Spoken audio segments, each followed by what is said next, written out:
How did the United Church of Christ come to be? And what were the 4 or 5 strands of Christianity that merged together in 1957 to form this denomination? Find out more as I attempt an abbreviated version of this in this first official episode of 3 Minutes in UCC History. Approaching the history of Congregationalism from a UCC perspective is interesting in the ways that it differs from how it might be approached in UU spaces, my traditional perspective until recently. While Unitarian Universalism has the same Puritan roots as the United Church of Christ, there is much more focus on the ancestral strands of Unitarianism than on the Reformation or Protestantism. The beginnings of Protestantism is surely covered in any UU history class, but equal measure is given to non-Trinitarian heretics such as Francis de Vide. Thinking of the UCC as an outsider, it is easy to focus on its similarities with Unitarian Universalism and focus on the Puritan roots of the two denominations.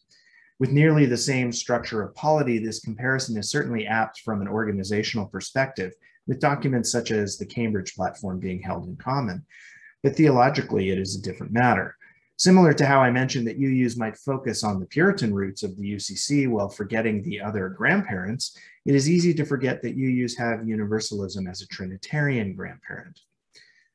Well, the German Evangelical Synod of North America seemed to move in tandem with their more conservative brethren, the Missouri Synod folks, as the westward expansion of the United States occurred in the early to mid-1800s. The Evangelical Synod was decidedly more liberal, including among the founders, one Joseph A. Rieger, who was part of the abolition movement in Illinois, working with Elijah Lovejoy as the first secretary of the Illinois Anti-Slavery Society in the decades prior to the Civil War.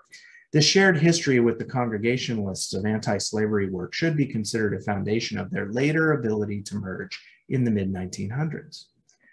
However, the German roots of the United Church of Christ had a much earlier history than the Evangelical Synod.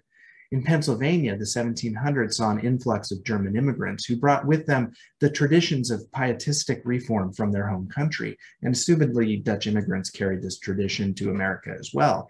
And they created the German Reformed Church in the United States. That would be the German immigrants, not the Dutch immigrants. This piety required more than just thoughts and prayers, and it was implicit within it that piety required a lived Christianity in the real world. It was not just a head activity, but to quote Joachim Feller from 1689, piety above all must rest in the heart. I would add that the hands would display this action. And a theme of action carries forward until today, aligning with modern UCC values that promote the work of social justice. Alongside these 3 traditions, the denominational entity Christian churches arose out of divisions from the abolition movement and the Civil War based on geography, joining together finally in the 1890s. In 1931, the Christian churches merged with the Congregational churches, predating and perhaps facilitating the 1957 merger with the German Evangelical Synod and the German Reformed Church that created the UCC. This 1931 merger also brought with it a number of Black churches that were members of the Christian church. This Black church tradition within the Christian church organization existed in parallel to the white church, but was pretty much separate. It should be noted that the Christian church ordaining Black men in the mid-1800s predated the Black Universalist minister, Joseph Jordan, whose ordination was more than 25 years later in 1887. In 1852, Isaac Scott was ordained by the Christian church and sent on a mission to Liberia, while Joseph Jordan was not ordained until the end of the 1880s. All of these various strands combined in 1957 to create what we now know as the United Church of Christ. And that's a wrap on the first official episode of 3 Minutes in UCC History. Thanks for watching. If you find our topics interesting, subscribe to the channel, like the video, and hit that alert button.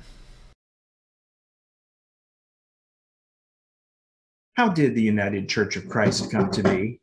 And what were the 4 or what, James? What was that about? I'm recording.